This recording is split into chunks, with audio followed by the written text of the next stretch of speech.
Anxiety कमी करायची आहे. चला सोप्या स्टेप्समध्ये शिकूया.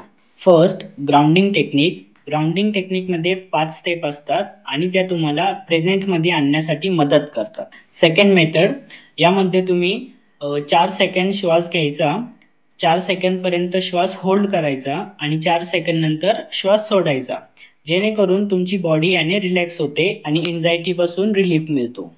तिसरी मेथड, यामध्ये तुम्ही कॅफीन आणि अल्कोहोल जर कंझ्युम करत असाल तर ते कमी करा आणि यासोबत व्यायाम करणं, योग्य आहार घेणं आणि झोप घेणं या गोष्टींकडे लक्ष देणंही तेवढंच गरजेचं आहे. फोर्थ मेथड, यामध्ये ज्या गोष्टी तुम्ही टाळतात त्या गोष्टी करण्याचा प्रयत्न करा. फिफ्थ मेथड, मदत घेण्यासाठी घाबरू नका. एन्झायटीसाठी थेरपी पण अवेलेबल आहे. तुम्ही माझ्याशी कनेक्ट करू शकता. You are not alone. योग्य मदतीने एन्झायटी नियंत्रित करता येते.